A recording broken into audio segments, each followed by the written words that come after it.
Sprint race MotoGP di Portimao benar-benar menghadirkan drama panas.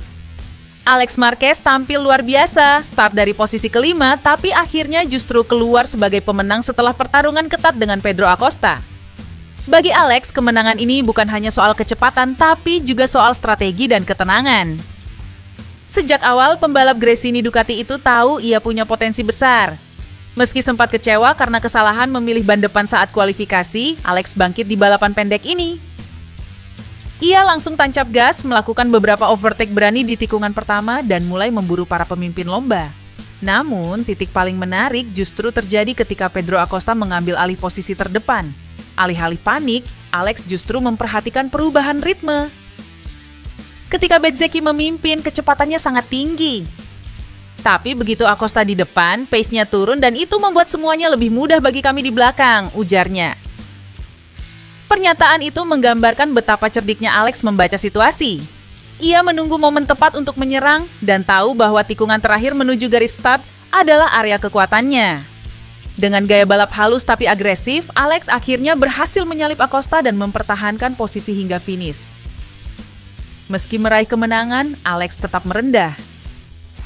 Ia mengaku motornya tidak sepenuhnya sempurna hari itu, terutama pada bagian pengereman yang terasa sedikit aneh.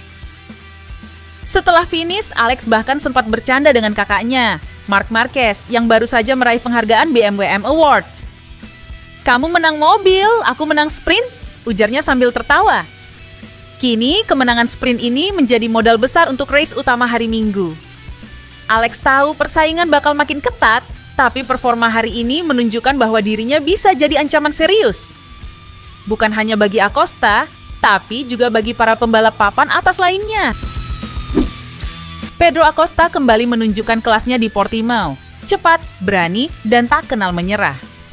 Pembalap muda Red Bull KTM itu tampil luar biasa di sprint race MotoGP Portugal 2025, berduel sengit melawan Alex Marquez hingga garis finish. Namun meski memimpin sebagian besar lap, kemenangan itu akhirnya lepas. Hanya dengan selisih 0,120 detik. Dalam wawancara setelah balapan, Acosta menjelaskan secara jujur di mana letak kesalahannya.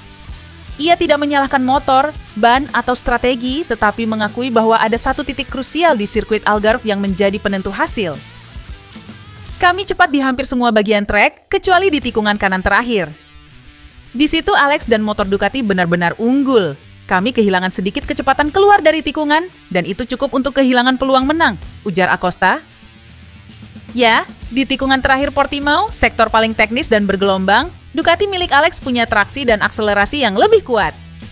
Acosta sudah berusaha menutup setiap celah, tapi tenaga Desmosedici di lintasan lurus menuju garis finish membuat perbedaan besar. Meski begitu, pembalap berusia 21 tahun itu tetap puas dengan performanya. KTM disebutnya sudah bekerja luar biasa, bahkan peningkatan pada motor RC16 terasa nyata.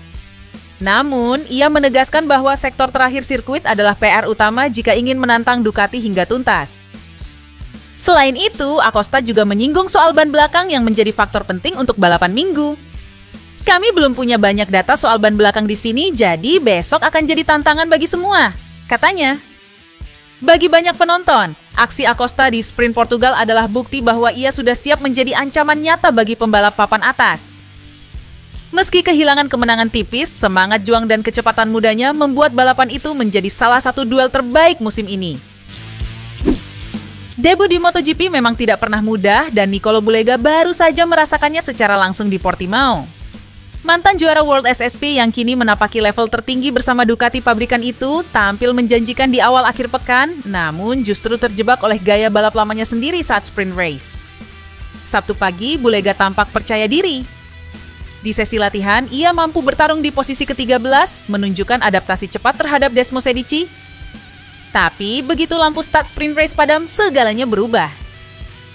Start dari posisi ke-18, Bulega memilih ban depan keras, keputusan yang berani untuk trek yang masih dingin. Di lap keempat, nasib buruk datang. Saat masuk pengereman, roda depan motornya kehilangan cengkeraman dan Bulega terjatuh. Bukannya karena lintasan licin, melainkan karena refleksnya masih membawa gaya lama dari Superbike. Setelah balapan, Bulega dengan jujur mengakui kesalahannya. Aku terlalu keras menarik tuas rem. Di Superbike kamu bisa langsung agresif saat awal pengereman, tapi di MotoGP tidak. Di sini kamu harus halus di awal, baru menambah tekanan sedikit demi sedikit, ujarnya. Ia menyebut perbedaan karakter motor MotoGP dengan Superbike sangat ekstrim. Dari ban, suspensi, hingga cara pengereman, semua menuntut sensitivitas yang berbeda. Meski jatuh, Bulega tak kehilangan semangat. Ia menganggap insiden ini sebagai pelajaran penting dalam proses adaptasi menuju kelas tertinggi dunia. Rekan setimnya, Pecco Bagnaia, juga tak lepas dari masalah di sprint tersebut, menunjukkan bahwa bahkan pembalap terbaik pun bisa kesulitan di Portimao. Alih-alih menyerang ke depan, Bagnaia justru kehilangan kecepatan sejak awal lap. Setelah balapan, ia mengaku tanpa basa-basi. "Saya memang kurang cepat, itu saja. Sejak awal saya tidak punya kecepatan yang cukup," katanya. Masalah utamanya bukan pada motor yang salah arah setup, melainkan pada feeling dan cengkeraman ban belakang yang tak pernah muncul sepanjang balapan. Pecco mengatakan, Ducati Desmosedici GP25-nya kehilangan traksi keluar tikungan, sesuatu yang sangat penting di trek bergelombang seperti Portimao. Hasil akhirnya jauh dari ekspektasi. Pecco harus puas finish di posisi ke-8, tertinggal dari rekan-rekan Ducati lain yang tampil lebih kuat. Ia pun kehilangan poin penting dalam klasemen sementara, tertinggal sekitar 10 poin dari Marco Bezzecchi di posisi 3 besar. Awan gelap menaungi akhir pekan Raul Fernandez di Portimao. Pembalap muda asal Spanyol itu harus menelan pil pahit setelah mengalami kecelakaan hebat di sesi latihan bebas pertama MotoGP Portugal 2025. Insiden terjadi di tikungan 1, salah satu area paling cepat di sirkuit Algarve. Fernandez yang membela tim Trackhouse Aprilia kehilangan kendali di kecepatan tinggi dan terlempar dari motornya. Tubuhnya menghantam aspal keras sebelum berguling ke area gravel. Tim medis langsung bergerak cepat. Fernandez sempat dibawa ke rumah sakit untuk pemeriksaan lebih lanjut. Beruntung, hasil tes menunjukkan tak ada cedera serius, namun bahu kirinya sempat terkilir akibat benturan.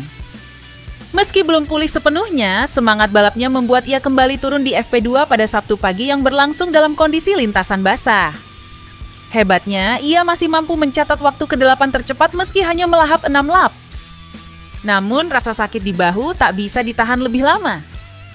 Setelah berdiskusi dengan tim, Fernandez memutuskan untuk tidak ikut kualifikasi dan akhirnya mengundurkan diri dari sisa akhir pekan. Keputusan itu diambil demi keselamatan dan pemulihan penuh menjelang seri penutup di Valencia.